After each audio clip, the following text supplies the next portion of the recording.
তাহলে এই একটা ড্রাফট যদি আমরা পড়ি, আর সিভিল থেকে কোনো ড্রাফট পড়ার প্রয়োজন নাই, ক্রিমিনাল থেকে কোনো ড্রাফট পড়ার প্রয়োজন নাই, রিট থেকেও কোনো ড্রাফট পড়ার প্রয়োজন নাই। কিন্তু এই ড্রাফটটা, এই মাদার ড্রাফটটা 100% বুঝে মুখস্থ করতে হবে, বুঝে প্রস্তুতি দিতে হবে। তাইলে যে কোনো ড্রাফটই দেওয়া যাবে।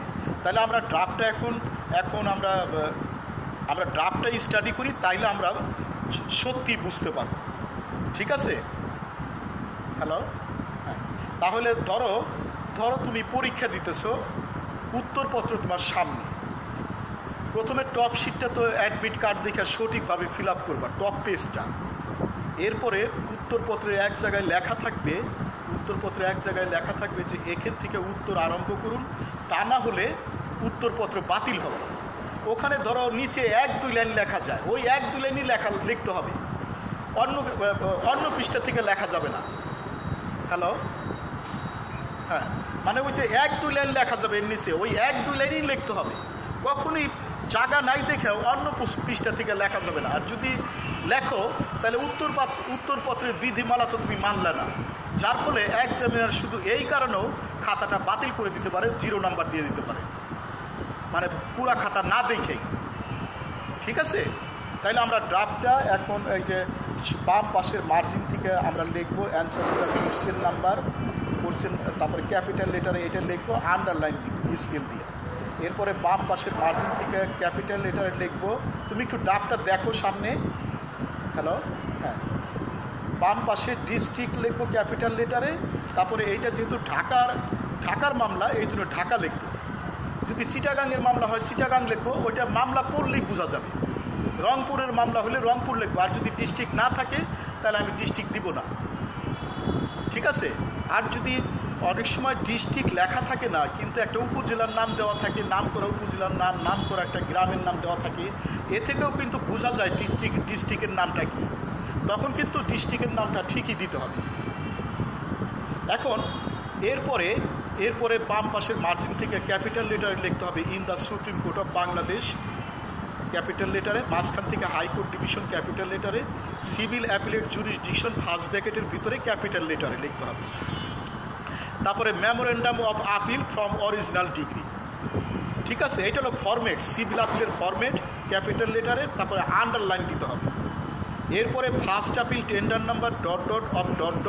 এখানে সালগুলো প্রশ্ন থেকে দেওয়া লাগবে। একটা টেন্ডার নাম্বার কাল্পনিক একটা সংখ্যা বসাই দিবা। হ্যালো, কাল্পনিক একটা সংখ্যা বসাই দিবা, গ্যাপ রাখা যাবে না।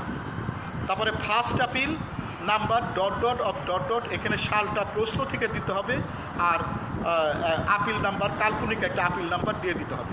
এর ক্যাপিটাল লেটারের সবই। এখন অন্য মামলায় অ্যাড্রেস লেখার সময় এগুলি নাও থাকতে পারে। অন্য মামলায়, ধরো ক্রিমিনাল মামলায়, রিট মামলায় এগুলি থাকবে না। তখন ওখানে ওই মামলা অনুযায়ী, ওই ফরম্যাট অনুযায়ী লিখতে হবে এই জায়গাটা। আমি বুঝাইতে পারলাম? যে এরপরে in the matter of capital লিখা, তারপরে আন্ডারলাইন দিয়ে এখানে অ্যাপিলেন্ট হবে হলো সি। এখানে ডিফেন্ডেন্ট অ্যাপিলেন্ট হবে সি লিখে, তারপরে তার পূর্ণ ঠিকানা, স্থায়ী এবং বর্তমান ঠিকানা লিখতে হবে, এবং ডিপেন্ডেন্ট অ্যাপিলেন্ট লিখে তার নিচে আন্ডারলাইন করতে হবে। ভার্সাস ক্যাপিটাল লেটারে দিয়ে 1 নম্বরে এ দিতে হবে, 1 নম্বরে এ, তারপরে এর পরিপূর্ণ ঠিকানা দিতে হবে। এ তো মূল মামলায় প্লেনটিভ ছিল, এ তো নিম্ন আদালতের মামলায় প্লেনটিভ বাদী ছিল, এই জন্য প্লেনটিভ লেখা লাগবে হাইফেন দিয়ে। তারপরে অ্যাপিলেন্টের বিপরীত হলো রেসপন্ডেন্ট। হ্যালো, অ্যাপিলেন্টের বিপরীত হলো রেসপন্ডেন্ট। এখানে অপোজিট পার্টি লেখা পারবা না। অ্যাপিলেন্টের বিপরীত হলো রেসপন্ডেন্ট, আর ডিফেন্ডেন্টের বিপরীত হলো প্লেনটিভ। কারণ মূল মামলায় সি ছিল ডিফেন্ডেন্ট, এখানে ওই ডিফেন্ডেন্ট পরিচয়টা দিতে হবে। আর মূল মামলায় এ ছিল প্লেনটিভের পরিচয় দিতে হবে। 2 নম্বরে ভার্সেসের পরে 2 নম্বরে বি দিয়ে বির পূর্ণ ঠিকানা দিতে হবে। বিও নিম্ন আদালতের ডিফেন্ডেন্ট ছিল, ডিফেন্ডেন্ট দিতে হবে। আর অ্যাপিলেন্টের বিপরীত হলো রেসপন্ডেন্ট কথাটা দিতে হবে। এরপরে আন্ডারলাইন দিতে হবে। এরপরে স্যুট ভ্যালুট লিখতে হবে। মামলার ভিতরে স্যুট ভ্যালুট আছে কত? 10 লাখ। দেখো, হ্যালো, মামলার ভিতরে সুট ভ্যালু আছে 10 লাখ, মানে অনেক সময় 10 লাখ কথায় লেখা রাখে, 10 লাখ অঙ্কে না লেখা, কিন্তু তোমার ওইটা কথায় অঙ্কে লিখে দেওয়া লাগবে, কথায় লেখা যাবে না। অনেক সময় 50 crore বানান করে লেখা থাকে, কিন্তু ওই সুট ভ্যালু হিসেবে বানান করে লেখা যাবে না, অঙ্কে লিখতে হবে। 50 কোটি অঙ্কে লিখতে হবে, ঠিক আছে।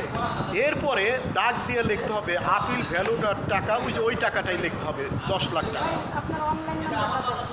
ওইটাই 10 লাখ টাকা লিখতে হবে, 10 লাখ টাকা লিখতে হবে, 10 লাখ। এরপরে কস্ট টাইটেলটা লিখতে হবে, এরপরে কস্ট টাইটেলটা লিখতে হবে, ঠিক আছে। এরপরে কস্ট টাইটেলটা লিখতে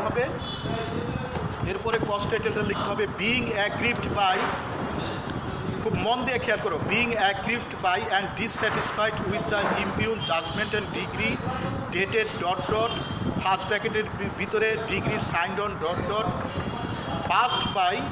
passed by the learned joint district judge first court Dhaka in title suit number ... Deeging the suit, the defendant appellant begs to prefer this memorandum of appeal before this honorable court on the following amongst other grounds. এখানে খুব মন দিয়ে খেয়াল করো, hello, খুব এই যে এই কস্ট টাইটেলটা খুব মন দিয়ে খেয়াল করো, এগুলো ফরম্যাট, এগুলো কমানো যায় না, এগুলো একটা বুঝে ঝরঝরা মুখস্থ করতে হবে। সব জায়গায় এই কস্ট টাইটেলটা দেওয়া যায়, যেমন গ্রাউন্ডসের মধ্যে এই কস্ট টাইটেল দেওয়া যায়, তারপরে প্রেয়ারের মধ্যে কস্ট টাইটেল দেওয়া যায়, তারপরে সিউইথের মধ্যে কস্ট টাইটেলটা দেওয়া যায়, হ্যাঁ, প্রেয়ারের মধ্যে দেওয়া যায়। তাহলে একটা প্রেয়ার যদি আমরা বুঝে মুখস্থ করি তাহলে সব জায়গায় কিন্তু দেওয়া যায়। এখানে আর একটা বিষয়, এখানে কিছু জায়গায় লেখা আছে ডিগ্রি ডেটেড ...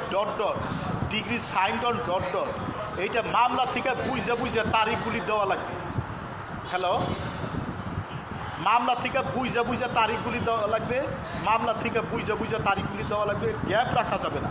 এখানে যেমন টাইটেল সুট নাম্বার ... লিখছি, মানে দেওয়ানি মকদ্দমা নাম্বার, একটা কাল্পনিক দেওয়ানি মকদ্দমা নাম্বার এবং সাল দেওয়া লাগবে বুঝে। আমি বুঝাইতে পারছি কথাটা।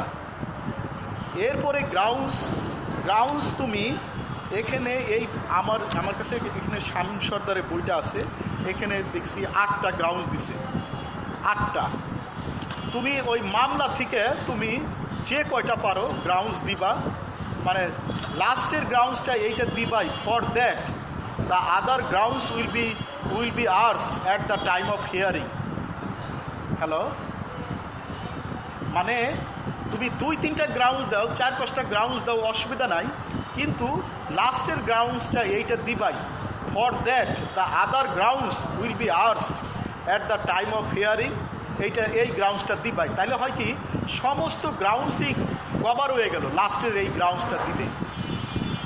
এরপরে মাঝখান থেকে সার্টিফিকেট কথাটা ক্যাপিটাল লেটারে লিখবা। তুমি কি দেখতেছো তোমার ড্রাফটটা? একটা সার্টিফিকেট শব্দ আছে, দেখো, সার্টিফিকেট শব্দটা ক্যাপিটাল লেটারে দিবা পুরা বানানটাই, এবং আন্ডারলাইন দিয়ে ওই যে একটা বিশেষ ফরম্যাটে একটা সার্টিফিকেটের কথা লেখা লাগে, ওই কথাটা লিখবা, ঠিক আছে। এরপরে নিচে অ্যাডভোকেট লেখা যে একটা দাগ আছে না, আছে, ওই দাগের উপরে তোমার নাম লিখবা না, কিন্তু তোমার নাম, তোমার ফোন নাম্বার, তোমার চেম্বার নাম্বার, এগুলি কিছুই লিখবা না। একটা কাল্পনিক নাম, কাল্পনিক চেম্বার নাম্বার দিয়ে দিবা। তোমার নাম, তোমার ফোন নাম্বার কিন্তু কিছুতেই দিবা না, কিন্তু এটা গ্যাপ রাখা যাবে না। কাল্পনিক একটা নাম, তোমার নাম ছাড়া কাল্পনিক একটা নাম, তার চেম্বার নাম্বার, ও একটা রুম নাম্বার, এগুলি দিয়ে দিবে, কাল্পনিক, গ্যাপ রাখা যাবে না। এরপরে বাম পাশে দেখো list of documents and papers নামে একটা জিনিস আছে কি না? হ্যাঁ, এইটা ক্যাপিটাল লেটারে লেখা, আন্ডারলাইন দিবা। 1 নম্বরে দিবা সার্টিফাইড কপি অফ জাজমেন্ট, 2 নম্বরে দিবা সার্টিফাইড কপি অফ ডিগ্রি, 3 নম্বরে দিবা ওকালতনামা, 4 নম্বরে দিবা মেমোরেন্ডাম অফ আপিল, তারপরে 5 নম্বরে দেবা সেকেন্ড জাজেস কপি। এই 5 কপি জিনিস দিবা। আমি বুঝাইতে পারলাম নাকি আবার বলবো? মানে আবার বলতেছি, এখানে লিস্ট অফ পেপারস অ্যান্ড ডকুমেন্টসে 5টা জিনিস থাকবে।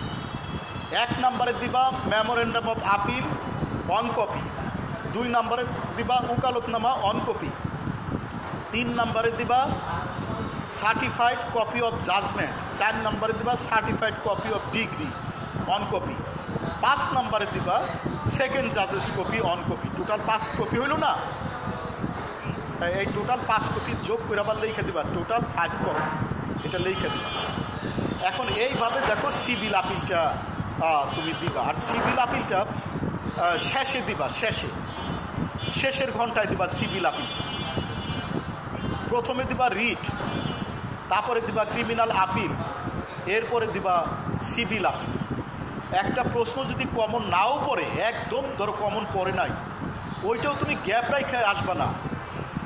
ধরো ক্রিমিনাল সাইড থেকে কমন পড়ে নাই, বা সিভিল থেকে কমন পড়ে নাই, রিট থেকে কমন পড়ে নাই, এরকম হইতে পারে না? তোমার তো প্রস্তুতি খুবই কম, ভেরি মাচ শর্ট টাইম পেয়েছো তুমি। এখন কিন্তু ওই গ্রুপের 2-1টা প্রশ্ন তো তুমি পড়েছো না? ওখান থেকে বুঝা আর ওই প্রশ্ন বুঝা তুমি ওই না পারা অ্যান্সারটাও করে আসবা, একদম গ্যাপ রেখে আসবে না। গ্যাপ রাখলে তো কোনো নাম্বার দিবে না। প্রশ্নটা যদি একেবারেই কিছু না লেখো, খালি খাতা জমা দিয়ে আসো, তাহলে তো ওই প্রশ্ন কোনো নাম্বার পাবা না।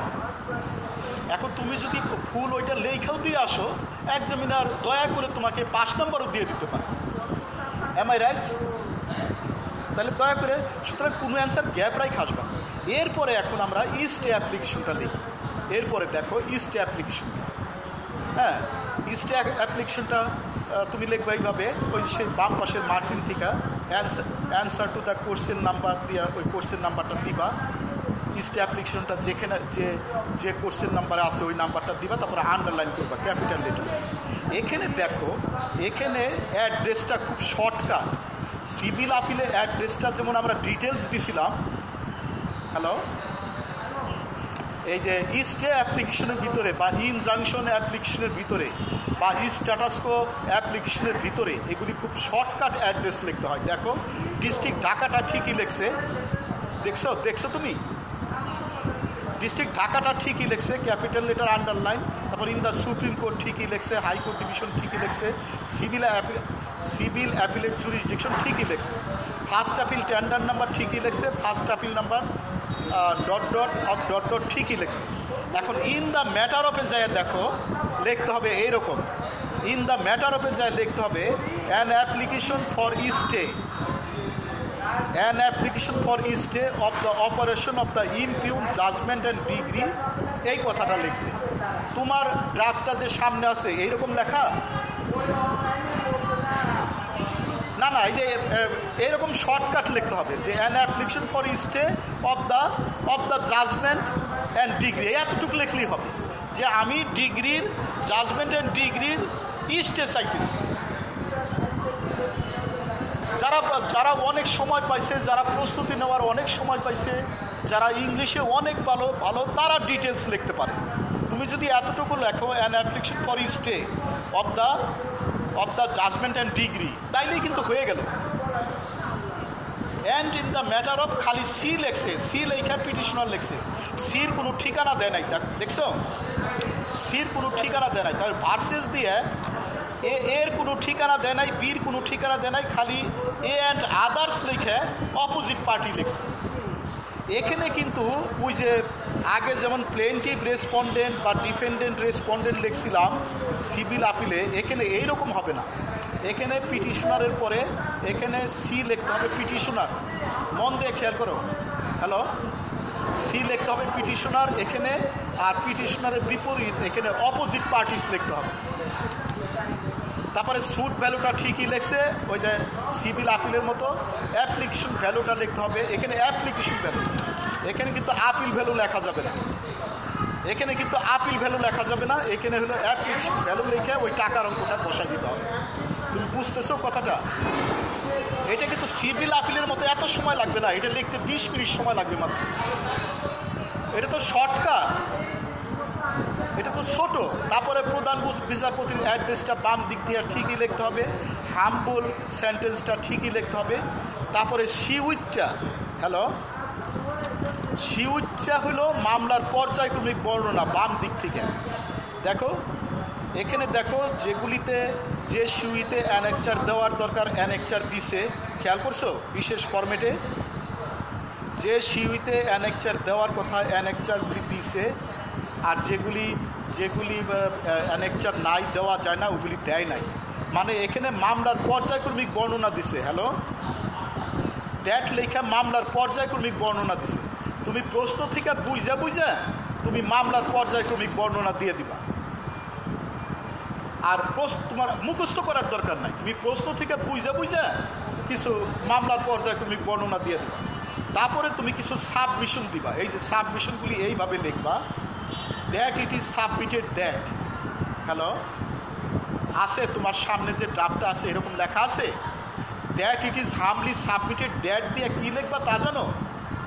ওই যে তুমি সিভিল আপিলে কিছু গ্রাউন্ডস পড়ছিল না, ওখান থেকে তুই একটা গ্রাউন্ডস লিখে দিবা, আর কিছু না। সাবমিশন কিছুই না, সাবমিশন হলো গ্রাউন্ডস, আর কিছু না। হ্যালো, ও সিভিল আপিলে আমরা যে গ্রাউন্ডসগুলি লিখে দেই ওইগুলি তুমি that it is হামলি submitted that লিখে ওই দুই একটা গ্রাউন্ডস লিখে দিবা, আর কিছুই না। এরপরে হ্যালো, হ্যাঁ, এরপরে প্রেয়ারটা তুমি ওই যে প্রেয়ারটা তুমি লিখবা এই ফরম্যাটে। এই যে ইস্টের ফরম্যাটে প্রেয়ারটা একটু আলাদা। হ্যাঁ, এই ফরম্যাটে তুমি প্রেয়ারটা রেখে দিবা, যে হওয়ার পর ক্যাপিটাল লেটারে লিখবা পুরা ওয়ার্ডটা, it is most humbly prayed that you লর্ডশিপের এলটা বড় হাতের হবে, would graciously be pleased to stay. এই যে ইস্টে চাইতেছি আমরা। হ্যালো, এই যে pleased to stay the judgement and decree. এরপরে তুমি আর যদি কিছু না লিখতে পারো, এরপরে যে বাকি গডটা লিখবা, and obligor pass such other or further order or orders as to lordship may deem fit and proper. তারপর বাম দিক থেকে লিখবা, and for this act of kindness your humble petitioner as in duty bound shall ever pray. যারা প্রচুর সময় পেয়েছে তারা বড় করে লিখবে, কিন্তু যারা সময় পায় না তারা ছোট করে লিখবা। এই আবার বলতেছি প্রিয়ারটা এতটুকু লিখলেও হবে, where it is most humbly prayed that your lordships would graciously be pleased to stay of judgment and decree. তুমি যদি এতটুকু লিখে দাও তাও প্রেয়ারটা হবে। একজনের মনে করবে সে তো প্রেয়ারের ফরম্যাটটা ফলো করছে, হয়তো লেখার সময় পায় না। Am I right? তারপরে দেখো এই যে এফিডেভিট আছে একটা, খেয়াল করো কেন এফিডেভিট আছে বলতে পারো? স্টে অ্যাপ্লিকেশনে কেন এফিডেভিট দিতে হয় বলতে পারো? না, এটা দিতে হয় এই জন্য যে আমি সংক্ষুব্ধ হিসাবে, পিটিশনার হিসাবে আমি যে চাইতেছি, রায় ডিগ্রি স্থগিত চাইতেছি। এটা জ্যানত্যান কথা না, কিন্তু একজনের নিম্ন আদালতের মামলার রায় ডিগ্রিটা স্থগিত চাইতেছি।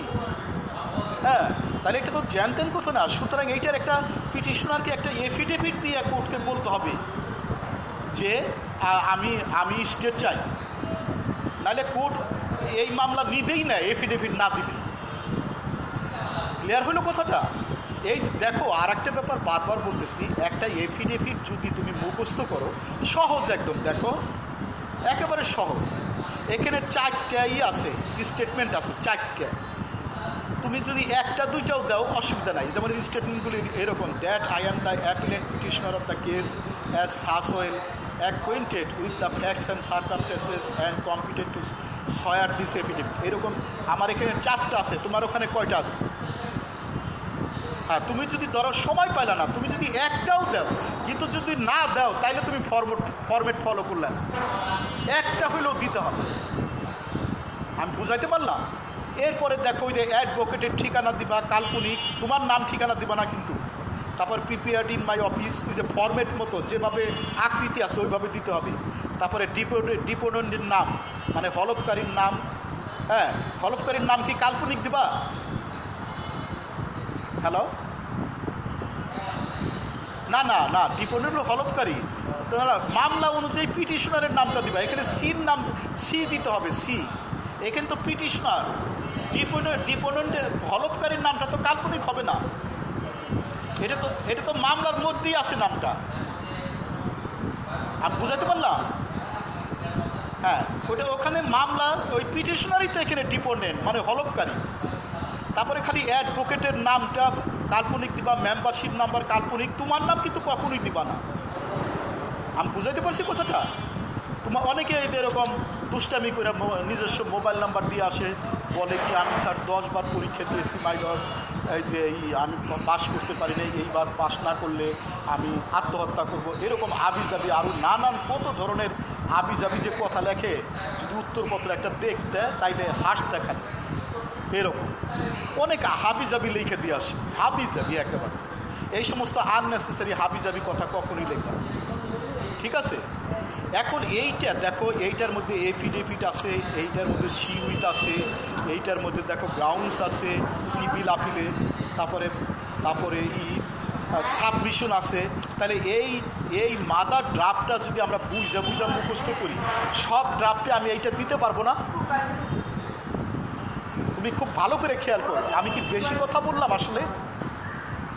আমরা যদি এই ড্রাফটটা বুঝা মুখস্থ করি, এই মাদার ড্রাফটটা, তাহলে এইটি তো সামান্য একটু চেঞ্জ করে আমি সব মামলায় দিতে পারবো, ক্রিমিনালে দিতে পারবো, রিটে দিতে পারবো, কোয়াশমেন্টে দিতে পারবো, ক্রিমিনাল আপিলে দিতে পারবো, ইনজাংশনে দিতে পারবো, সব জায়গায় আমি দিতে পারবো, তাই না? কিন্তু এই মাদার ড্রাফটটা ভালো করে বুঝতে হবে, ভালো করে বুঝে প্রচুর লিখতে হবে। আর আমি বারবার বলতেছি, যেহেতু আগামী শুক্রবারই পরীক্ষা, সো এই কয়েকদিন প্রত্যেক দিন তুমি বাসায় কি দিবা। Hello hello